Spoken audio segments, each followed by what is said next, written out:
Welcome everyone to this talk about SIM card protocol tracing. Very happy to be here again at OpenFest. I was here in 2003 and I was back I think 2 years ago, and now I'm again here. Thanks a lot for inviting me again, and to the organizers, the program committee and so on.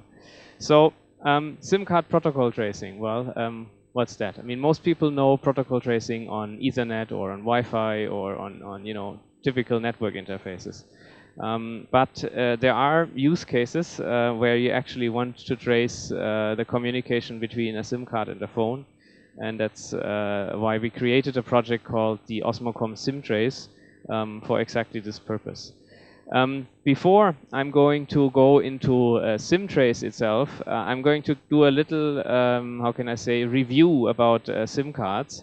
So I think everyone knows it from a user perspective. You have this small card you put in your phone, and the card basically contains your cryptographic identity by which you authenticate yourself to the mobile network operator.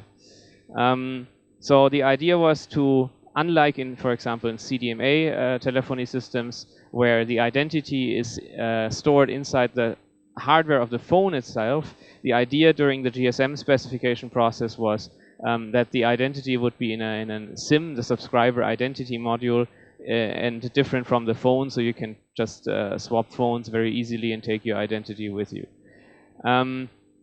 So the original SIM card, as it was specified in the late 1980s and first used in 1991 when GSM was deployed, is basically a very simple file system card that follows a standard called ISO 7816-4. That's an international standard for smart cards in general, completely unrelated to telephony or to GSM. And the only extension to this kind of file system abstraction that they did for GSM was to include the authentication procedure. So you basically have a secret key that's stored inside the card that you cannot read out, or at least you shouldn't be able to. And then there's a cryptographic function that performs a challenge response authentication with the SIM card. So the challenge gets sent from the network to the phone, from the phone to the SIM card computes a response to the challenge, and the response is sent back, and based on the shared secret in the network and in the card, you're authenticated. That was the original idea of a SIM card. Well, if you look at modern SIM cards, then that's an entirely different story. So you have modern days, you have cryptographic processor smart cards, so quite often you have 16 or even 32-bit microprocessors inside the SIM card. In a lot of modern cards you even have ARM cores, so you have like a 32-bit ARM core inside your SIM card. You have quite a lot of peripherals, a number of them related to cryptographic processing. So what you almost always have is hardware DES and hardware AES inside the SIM card. Very often also functionality to assist public key cryptography, at least something called a Montgomery multiplier, which helps to speed up RSA. And then, well, a lot of those cards are actually Java cards, which means that there is a Java virtual machine inside and a Java runtime environment. Not the full-blown environment that you may know from the PC side, but a very small cousin of this environment. And you have support for what's called multiple applications. So basically the smart card becomes an operating system with a Java VM on which multiple applications can run in parallel and can execute code and do things, whatever those things may be. And included with that is also the ability to download applications, so-called applets, or sometimes also called cardlets. So you can basically download those onto the card as an operator and basically update them, manage them. There's also specifications for remote file management, so basically the operator can at any time access any part of the file system on the SIM card. Some operators in the past have used this to basically back up your contacts as a service at the time where contacts were still stored on SIM cards, which of course in the smartphone world is not such a popular functionality to use anymore. Okay, yeah, so we have this microprocessor. It has integrated RAM, has integrated flash and an operating system. The electrical interface is specified in the specs outlined there, and this file system-based representation of information. The file system, just to give you an idea, what is this file system? Well, it looks a little bit like any file system that you know. There is something like a root directory. It's called MF, the master file. And there are subdirectories. They're called DF, dedicated files. A lot of dedication involved, apparently. And the EF, the entry file, which are actual files as we know them. However, like on a PC, normally your files are basically, well, transparent streams of binary data. In smart cards, they can be structured. They can have, let's say, a fixed record size. So you can say, well, this is a file. It contains records which are each 25 bytes long. And then you can seek the 17th record in that file or something like that. There's also a cyclic record-oriented file, which is basically a ring buffer of records. The files are referenced by what's called an FID, a file identifier. It's just a 16-bit number, or an 8-bit short file identifier. There are no names as we know them on PC file systems. So the hierarchy looks a little bit like this. This is taken straight out of the spec. As you can see, it was drawn in ASCII art with these, you know, double aligned boxes and so on. Because, well, all of this has been specified at a time where word processing was in its beginning. And actually, initially, they even used typewriters for the specification, and then started to introduce text processing, and they had to use, for each chapter, they had to use a different word for DOS file because the RAM was just not large enough to handle the entire specification document of several hundred pages. So anyway, that's just specification archaeology. So the commands you interact with such a card, well, there is a command called select, which selects a directory or a file. It's like, well, change directory or open for a file. Then you have various read and write commands. The write commands, interestingly, are always called update, not write, for historical reasons. Then you have a couple of commands to manage pins. Pins are not called pin, that would be too easy. They're called CHV, that's card holder verification. Well, you can verify a pin, you can unblock it using the POC and all these things that people know. And finally, there's this run GSM algorithm command for authenticating the SIM card. So that's, again, the classic functionality. Well, the file system, what does it do, this file system? Well, there is a lot of reading and updating files. So for example, one of the most important things that a phone does is read the IMSI from the SIM card. The IMSI is the subscriber identity in the mobile communications network, and that IMSI is stored as a file on the SIM card. Then there's the traditional SMS and contact storage on the SIM card, and there are also, interestingly, and that's where it becomes a security topic, the session keys. This is the temporary encryption keys that are being used by your phone for the air interface encryption. They are also stored in plain text on the SIM card. So basically, anyone who can access this information, or maybe, for example, install an additional applet on your SIM card which sends this information somewhere else, knows your current encryption keys because they're stored on the SIM card always. So if somebody can access this data, then he doesn't need to bother with breaking air interface encryption or something like that, because he always has the keys and he doesn't need to break any encryption. He can just use the keys. There are lots of different pins. We can skip that. Now, where it starts to get interesting is the SIM Application Toolkit, which basically is the ability for the card to have applications which interface with the phone, which expose a user interface on the phone. Some people may have seen this, you know, a decade ago or so, or even longer ago, where there was a SIM card or a SIM toolkit menu on the phone, and you can basically do some whatever. In Europe, or at least in Western Europe, I haven't seen many useful applications of this. In some parts of Africa, this is used for mobile banking quite a lot. So because, well, people don't have computers. If people have phones, then they have very old phones, and that's a technology that you can use even with 20-year-old phones. and it presents a way how a software, the web banking application that runs on the SIM card, can display a simple user interface like an entry box for a account number or something like that, or enter the amount that you want to transfer and so on. So if you look at Kenya, for example, then this is more popular than any other form of banking. In any case, this was further extended to what's called the proactive SIM, and the proactive SIM can do all kinds of things. It can send SMSs, it can start voice calls. Isn't it nice that your SIM card can make voice calls?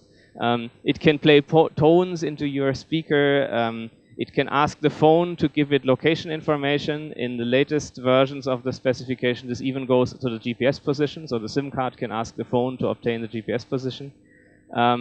Then you can play DTMF tones and all kinds of strange things, but even basically launch a browser to a URL that the SIM card provides. It can take control over the call process. So basically, when the phone, the mobile equipment, passes a mobile originated call setup attempts, basically you make an outgoing call, then the SIM card can basically intercept that and can say, no, I want to change the number you're calling. You're not calling this number, but you're calling some completely different number, which of course makes an interesting vector for man-in-the-middle attacks. You can also decline the call, so you have a DOS opportunity there. Or you can replace a call with a USSD message, which is a layer 3 signaling message in GSM. So those mechanisms also exist for SMS. However, you cannot change the SMS content. You can only change the SMS destination. The content you cannot change as a SIM card. So this provide local information is basically, as I said, you can obtain all kinds of, as from a SIM card point of view, you can ask the phone to provide all kinds of information, such as the cell ID, country code, network code, the serial number of the handset, even the measurement results for radio scans about the reception levels of cells, daytime, time zone information. So basically a lot of information that the SIM card can obtain from the phone using this SIM application toolkit. Well, there's also, this provide local information, it's basically a polling interface. So the SIM card can say, give me this information, and the phone can respond. There's also an event-based information. Basically, whenever status changes, that the SIM card gets an automatic update. That's basically the event download, where the SIM card can get events like a call has been connected, location area has changed, so if the phone has moved, basically, and all kinds of things. So the next topic is called data download, which is in the SIM terminology basically means that a SIM card can exchange arbitrary data with the operator. Basically, the phone creates different types of transport channels, can be different physical channels underneath, but it's basically a pipe that's transparent between the SIM card and something at the operator. One popular operation is RFM. That's not RTFM, it's RFM, it's remote file management. Yeah, you can read or modify phonebook entries, which is, of course, well, not so exciting these days. But where it's actually used is to change the IMSI of the SIM card. Not sure if you've ever heard of multi-IMSI SIM cards in the context of mobile virtual network operators, MVNOs. For example, when I was in the UK last time, I bought all the different brands and types of, well, they don't call them prepaid cards, they call them pay-as-you-go cards, and brought them with me to Germany. And several of them, when I first put them in a phone in Germany and switched on the phone, they did these remote file management exchanges, and they got a new IMSI provisioned into the SIM card, and then the phone reboots and it comes up with a new identity. They use this to optimize their roaming cost when the subscribers move to different countries. So basically, remotely, the identity of the SIM card gets changed, and that's a real-world application that's used a lot. This data download, in case of Java cards, can also be used to download card applets into the card. The applets are stored permanently on the SIM, and those applets can then later use all these procedures that I described, such as the provide local information and all the SIM application toolkit, to interface with the phone. There's even a quite extensive specification about the Java API that's exposed to such applets, and how all of this works together. It even goes to a point where there are basically interoperability specifications between different SIM card vendors, so that somebody who writes such an application can be sure it runs on almost all of the SIM cards that are available there. Now, okay, that's basically all the mechanisms that are there. This can go over several different transports. We can skip that. This data download can be secured and should be secured, is what the spec says, but it doesn't have to. So it's interesting, for example, to trace these kind of things with something like the SIMtrace, to observe, first of all, what are the SIM cards doing, and then also, is what they are doing properly secured? Is it encrypted, authenticated, something like that? That's basically one of the reasons why we developed the SIMtrace in the first place. So, well, why is it interesting to look at these topics? Well, either you are somehow involved in, well, the operator and SIM card industry, and you want to develop something, then of course it's useful. It's a useful tool for development. Or you're coming more from a security angle, and you just want to understand what's going on and what's actually happening with those SIM cards. And one thing that security-aware people have to keep in mind is that even if you consider your phone trusted, which is already quite a large, how can I say, a step to take, then the SIM card itself, you cannot trust it because it's entirely owned and controlled by the operator, and it's inside your phone, and it can do a lot of damage in terms of privacy and security. So an operator who wants to be hostile could control, aspects of the phone, like monitor user behavior, leak information, like as I said, location information, and so on. Now, of course, there's also a threat where a third-party attacker can actually install code into the SIM card, even though he's not supposed to be, because normally only the operator who issued the SIM card should have that capability. It's perfectly thinkable and possible, and actually has been publicly demonstrated last year, I think, by SR Labs, a company based in Berlin, who did the research in that area, and they were able to find out that certain SIM cards are still using single DES basically today. That's 56-bit single DES. We had that in the late 1990s in web browsers, I think, but never since on the internet. But in the telephony world, it still exists. And a single DES you can break, of course, very quickly with today's powerful hardware. So they broke the single DES key, and then they could install additional code into the SIM card. And then even further inside the SIM card, once they had installed an applet, they could even escalate out of the Java VM and go into the actual operating system of the SIM card. So this has all happened, not just in some shady room, but actually has been demonstrated publicly that this can happen in the real world. So that's actually a real threat for people who are interested in security. Okay, well, I'm going to skip a couple of slides and get to the actual SIMtrace, which basically is a device that can help you to observe the communication between your phone and the SIM card. It looks a little bit like this. So basically you have your phone, and instead of putting the SIM card inside your phone, you use one of these adapter cables with a flexible PCB. So it looks like a SIM. This is a mini SIM in this case. You slide that into your phone, then this cable comes out of the phone. You attach it to the SIMtrace device, and then in the SIMtrace device itself has a SIM card slot. So you can insert the SIM card and also then connect this device with USB. And over the USB you can then observe the communication. Looks a little bit like this, the setup. So you have this flexible adapter inside the phone. The cable goes over here. You can even put the battery inside, because it's this very thin flexible cable, so you can put the battery on top here, attach that to the device, and then connect it over USB to get protocol traces. So the hardware itself is very simple. There should be something here, yes. Okay, it's a very simple ARM7 based microcontroller. Actually, the first prototype, this will maybe be of local or regional interest here. The first prototype we built was using an Olimex development board. Yay! And after that, we basically, after building the first prototype with wires and so on, we built our own PCB. with the same microcontroller. The special part about this microcontroller is that it has two UARTs. Well, lots of microcontrollers do, but both of them can run in this special smart card protocol mode, the ISO 7816-3 mode. And what I think no other controller can, at least I've never found any other controller, it can also implement both sides of this interface. Normally, if a microcontroller has a smart card interface, it's intended that you connect a smart card to the controller. It's never intended that the controller behaves like a smart card to another system. So that's actually an interesting feature of this particular controller family.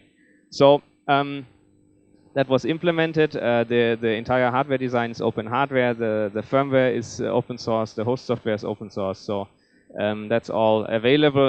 Also, complete assembled kits can be bought.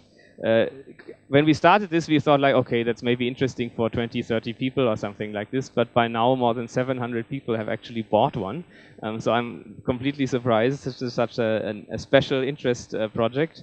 And we don't know how many of them, how many additional people have built it themselves, of course, since it's open hardware. So in the end, and I will demo this, of course, in the end, you can feed all that data into Wireshark. I also wrote some dissectors for Wireshark that give you a decode of this to some level. And you can see here, well, the get response or select ef.sst read binary and so on. So you basically can trace that communication. The hardware itself is also capable of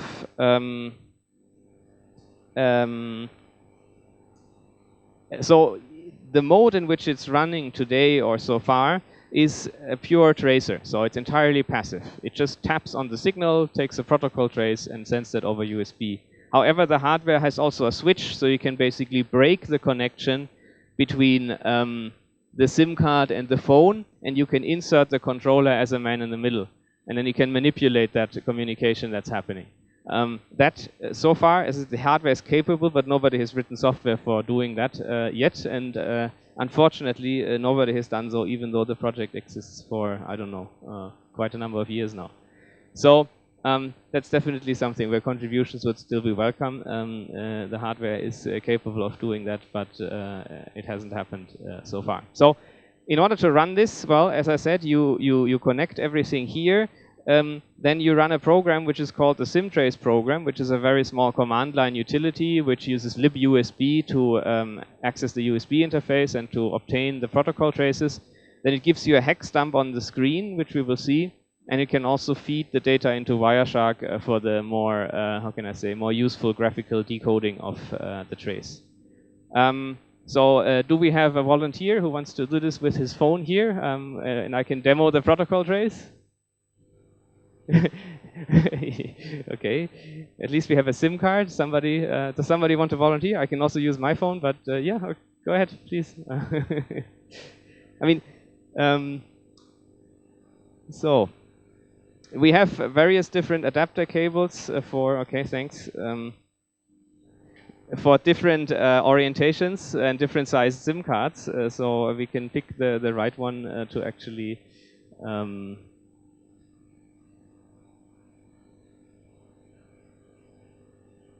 okay. Yes, so I'm just going to remove the SIM card, okay, from the phone. And we put this adapter cable inside. I'll show it just here. So it looks like this. So we have the adapter cable inside the phone instead of the SIM card. And then we connect this to the SIMtrace. There's a socket which fits this flexible cable. And then, well, should we use your SIM card or his SIM card? Yours. Yeah, well.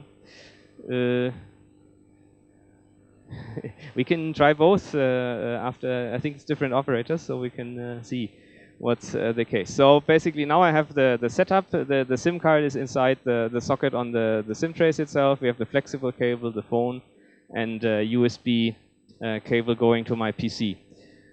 So now I'm going to increase the font size, don't worry. And I'm going to So this is the SIMtrace software, and I'm just going to start. I've already compiled it. It's as you can see, it's a very small program. It has just like 2 or 3 header files and 1 C file and 2 C files, and that's it. So I'm starting this SIMtrace program now, and I also start Wireshark. Just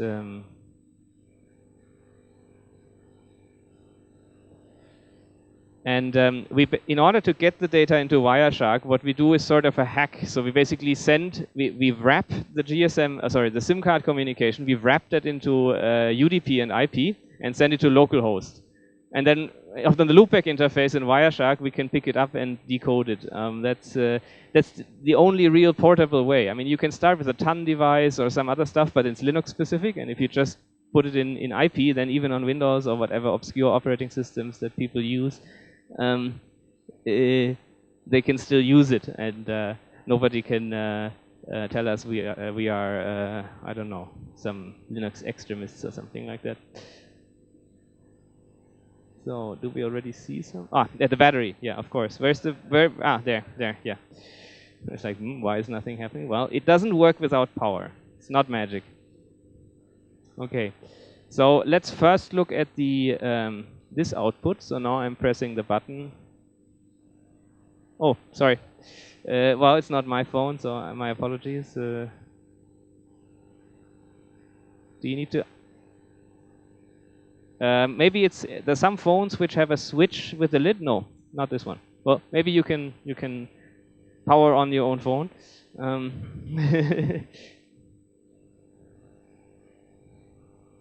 Yeah, now the screen has lit up. We don't see anything yet. Hopefully we do soon.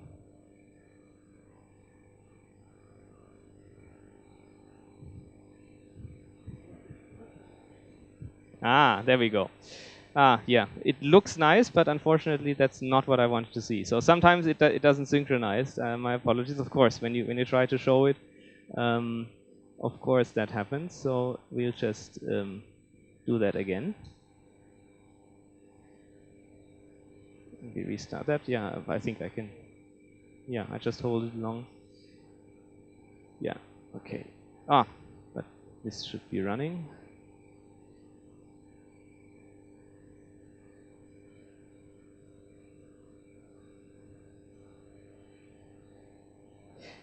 It's very hard to make this 100% reliable because basically you're taking a very high-speed digital signal over a thin, flexible, long wire for which it has not been intended. So sometimes you get problems with signal integrity. This is a demo effect. This is still again not what I want to see. So yeah, it's indeed it seems to be reproducible. But if you look at Wireshark now, it will be as you get no no clean decode of what we want to see. I just tried with the other SIM card. My apologies. That's yeah, that's when you demo something outside of a controlled environment.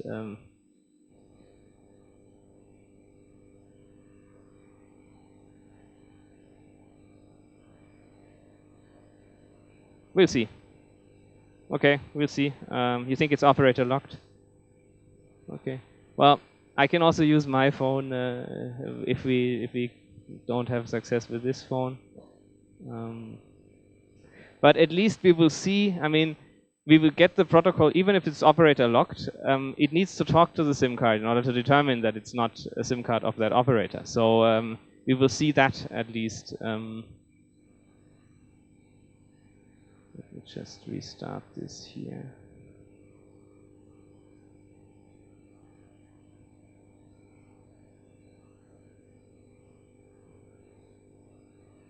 Yeah, that looks better. So basically, if we look at this, we basically see, well, select DF GSM, that's the GSM directory. Then it goes further, it reads the ICC ID, that's the unique serial number of the card, which is not the identity, and you can also basically decode it here. Read binary and so on, and we will see how far it gets. what it does in terms of talking to the card. It most likely will get to ef.imsi at some point. Interestingly, it already reads out all your key material. So it's reading EFKC GPRS, that's your encryption key for the GPRS communication. The KC, that's the encryption key for voice communication. Right? If we look at the data, it's basically here, if anyone is interested. It's only temporary. Yeah? We'll negotiate a new key soon, so it's not really that critical. Oops, sorry, that was not what I wanted. So at some point we should get to, so it reads basically a lot of information from the card. I don't see ef.imsi. Where is it?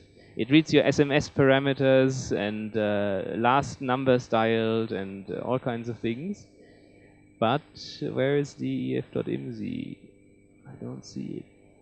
Ah, ef.imsi. Yeah, that's basically, so very in the beginning it reads the IMSI. That's your identity. And based on the IMSI, it will see that basically this is not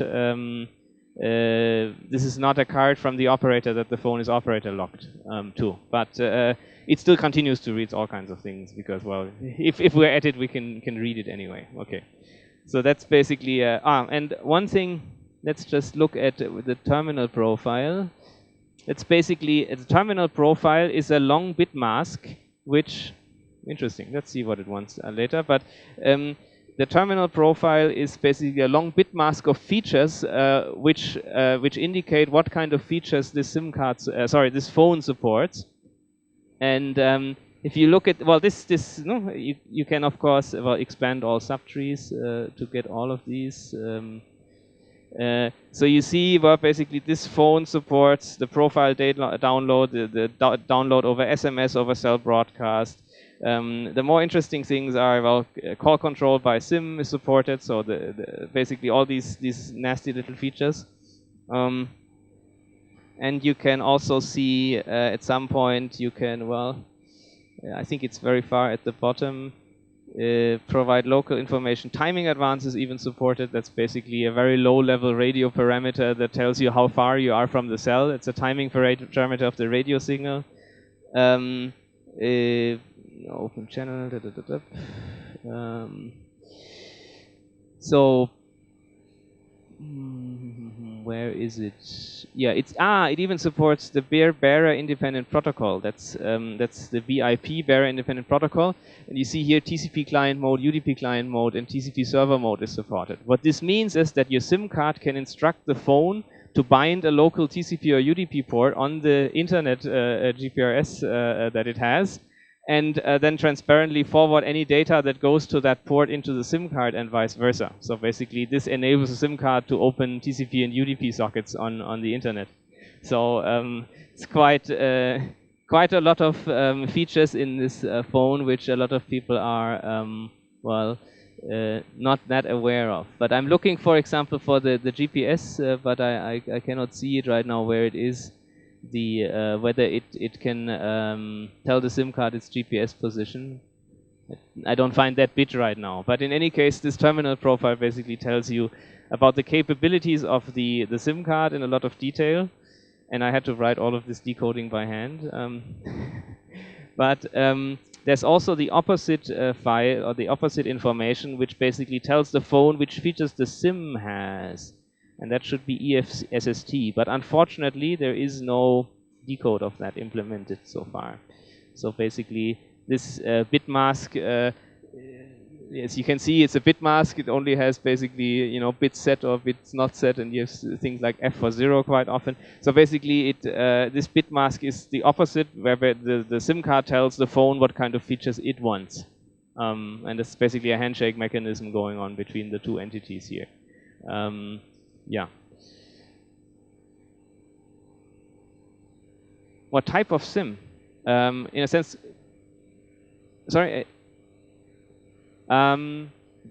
Yes, that for example, Java itself, I don't think you can find out that way because, how can I say, the phone and all the GSM radio level specifications, they don't care whether it's Java or not.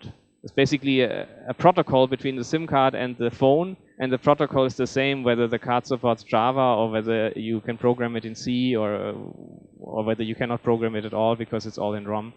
That you cannot find out this way.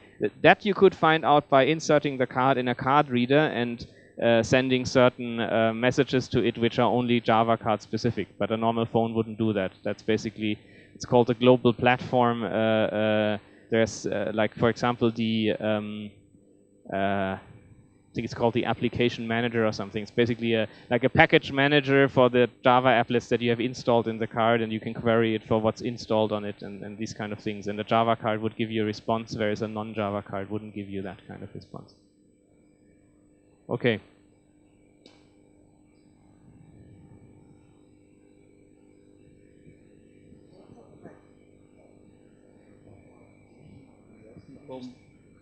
Oh, sorry. So there are certain features of this device that are already implemented in the Osmocom BB part, the mobile application, actually, because there you also have info on the when the phone starts and it starts reading the SIM card. But yes, what's the can you tell us what's the difference, or how is this more extendable than? Or extended version, I don't know how to. Okay, so when you use Osmocom BB is an open source software that you can run on certain old specific phones. So basically you discard the entire operating system and drivers and everything on the phone, and you use the free software for it. And then with Osmocom BB you can also get a protocol trace, yes, but then you only get a protocol trace between the open source protocol stack and the SIM card. And basically, well, you know what the open source stack is doing because you can read the source code. So it's interesting, yes, but you will not see really, you know, these kind of fancy things like obtaining the GPS position or changing the IMSI or something like that, because that's all not implemented in Osmocom BB. But with this device, basically, you take a phone like it is with the original, that's still an Alcatel phone. There's no change in the software of the phone.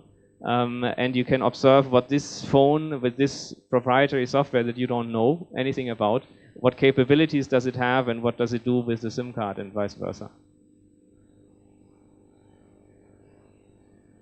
Yeah, welcome. Okay. So that's basically the short demo that I want to show. We have questions. We have a little bit time for more questions, but let me just go through 2 more slides, I think, that I skipped. One fancy idea, of course, would be to defend against such problems, since it's all plain text and it's you can do a man in the middle, but carrying this device is a little bit, how can I say, well, cumbersome, because it's almost as large as your phone and you still need a battery to power it somehow.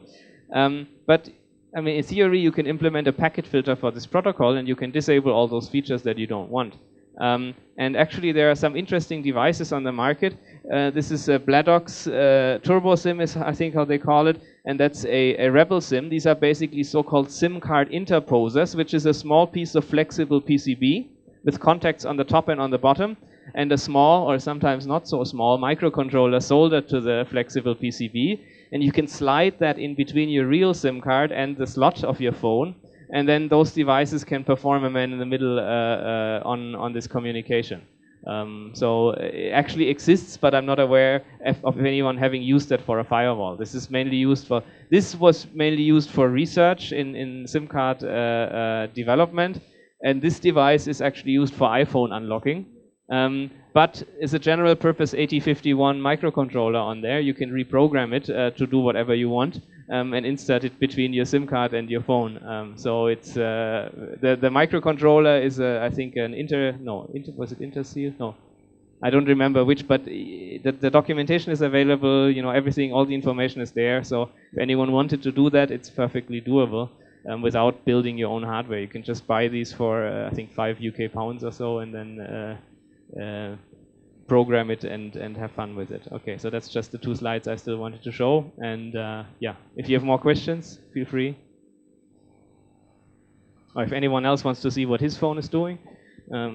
Meanwhile, I'm going to switch this one off. So I have one question. It's not strictly about SIM protocol tracing. On one slide there was that custom Java applet or cardlet can Yes. be installed by the operator, possibly over air. Yes. And it said it's permanent. Correct. What does this mean? That if I install 15 applets, then the card will stop working, or what? No, I mean, if it's permanent, I mean it's not just in RAM, but it's in flash of the card. So thank you very much for volunteering. You too, thanks. So it's persistent in the card and runs all the time. The runtime environment for Java cardlets is very funny because basically every object you dynamically create with new or something, it is persistent in flash. Even if the SIM card is powered off and powered on again, all your objects, everything you have created is still there. It never ceased to exist. If you want to put something in RAM, you have to use a very complex API that can allocate you a byte array in RAM. But otherwise, everything is stored inside flash of the card. So it's a very strange programming environment. If you ever want to see Java on steroids, so actually it is formally, it is Java, but the way how you have to write it is somewhere between C and assembly. So it looks very strange because the restrictions in this, it's off topic for this presentation, but you have all kinds of restrictions. Even the int type is optional in the Java runtime environment in a SIM card. So they're very strange, how can I say, it's a very strange environment, but everything is persistent. And the application that you install is on the SIM card. And of course, you can only install so many as you have memory available, of course. Hello. Can you show us some code samples so we can see that Java on steroids? Java. I'm not prepared for this.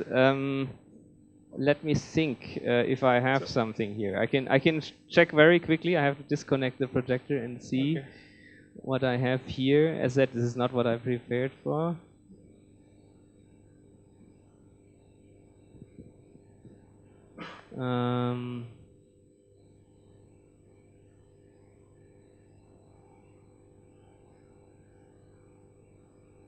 I don't have Java. Oh yes, I actually do have a Hello World example here.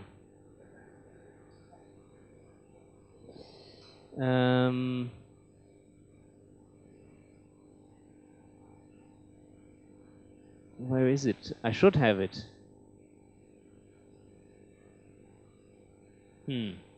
I don't have it. No, I don't have it here, unfortunately. But I can open a document that contains some samples somewhere. Let's have a look. This is a very short 192-page document. That's a summary of all the relevant specifications. Let's just see where we get. Yeah, that was just a. Well, that doesn't look as nasty yet. Well, the problem, for example, is that you don't have a string type.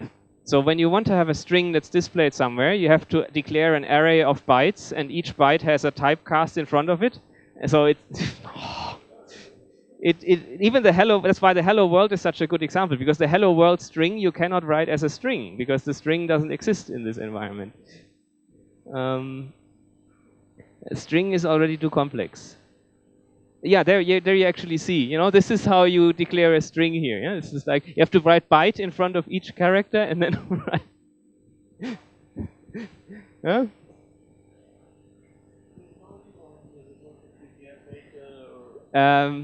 Does something like this work with Unicode, or is it just a 8-bit encoding for? The phone tells you what encoding it supports in its terminal profile. Normally, it's the 7-bit GSM alphabet. It's the UCS2.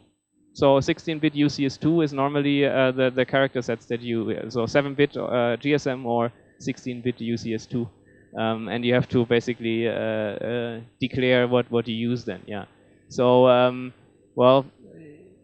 You see, you have always these nice little, you cannot just write 0, you have to write short in front or byte in front. It's like, I want a preprocessor for that. but Java doesn't have a preprocessor. So, okay. I would like you to ask, was all the information necessary to write the protocol dissectors readily available in the TS, or Yes. did you have to resort to reversing?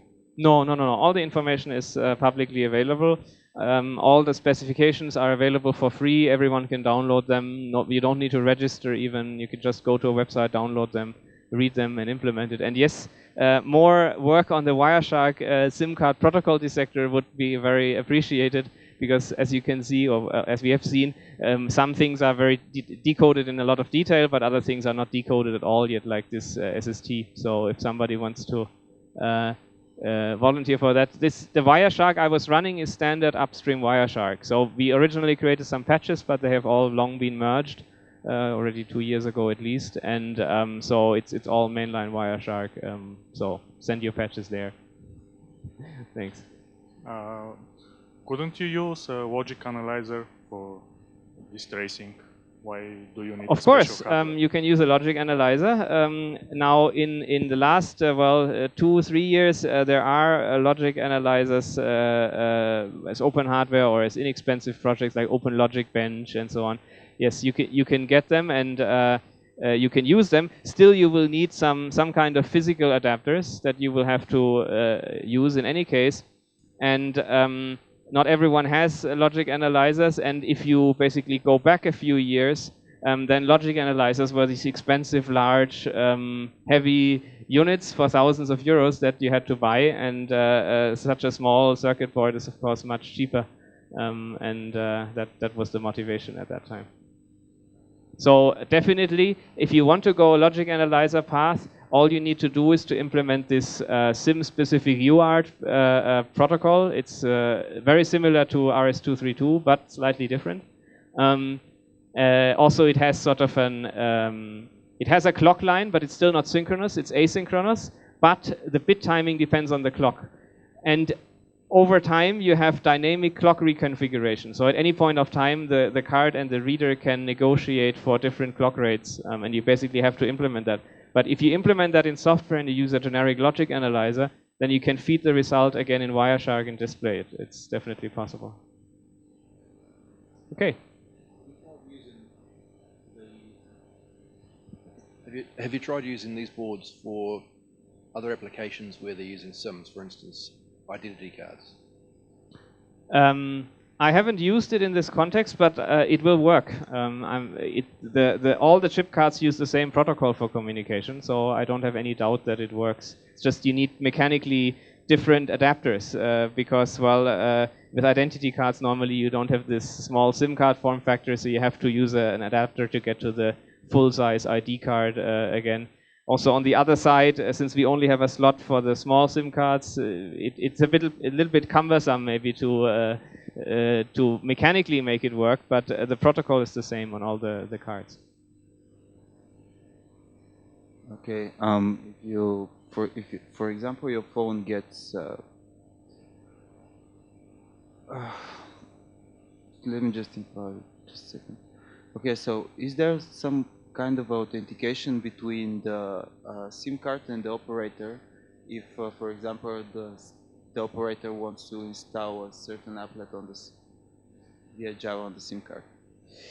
That basically depends on how the operator configured the SIM card when he issued it, what kind of security is required. That's what's called an MSL, the minimum security level, which defines whether a cryptographic checksum or a cryptographic MAC or encryption must be used for certain operations. But that's up to the configuration. And the problem is that many operators don't use these features. They don't even understand them to a lot of extent, and they just buy whatever is the cheapest SIM card they can find on the market. And then if they don't make specifications, sometimes you end up with SIM cards which don't have any security enabled for the applet installation, because the operator didn't make such requirements to the SIM card manufacturer when he ordered them. So actually quite a number of operators who have no clue how their SIM cards are configured today. It's the problem with operators is that they're mostly marketing and financing today. Everything is outsourced. Everything. Billing is outsourced. Network operation is outsourced. Network planning is outsourced. So basically, you have marketing and financing left, and it's a very unfortunate situation. I often engage with operators in my activity for consulting security and so on, and often I hear, yeah, you know, 10, 15 years ago we still had people on staff who understood all those details, but they're expensive and we had to let them go. So it's like, okay. About the SIM cards, as I understood, some of these features that these proxy cards block, they are used by operators. So are you aware of any cases of legal consequences of using SIM cards? Like relatively harmless things like your contract being cancelled or something more? No, because the point is, if you have a very old phone, then it will behave exactly like a new phone with a firewall that intercepts all these modern features, right? If you use a phone from the early 90s, which you can, I mean, you can, GSM is backwards compatible, so you can put the modern SIM card in an old suitcase-sized phone, and it will work. But then, of course, all these modern features, the negotiation will fail, and they cannot be used. So it's perfectly possible to do this. And I'm not aware, so also to further, I'm not aware that it would have any implications or of any such case.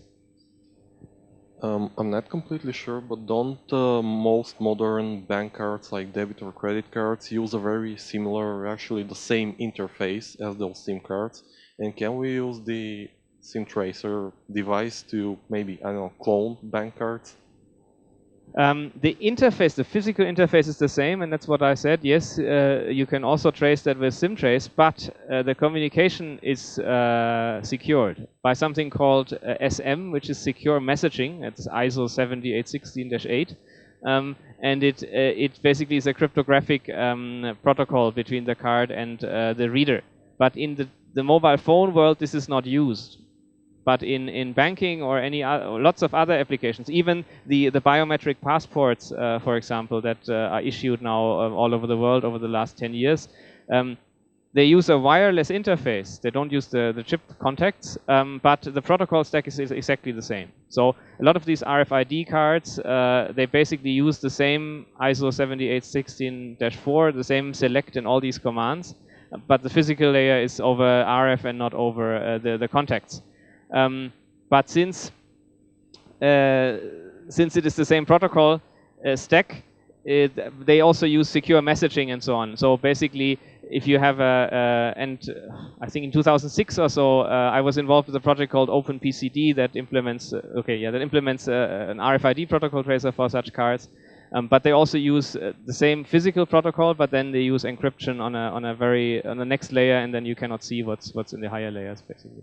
Okay, and our time has just been cut. If you have more questions, I'll be around over the next few hours, at least until 4 p.m. when I'm happy to give a second presentation. Thank you.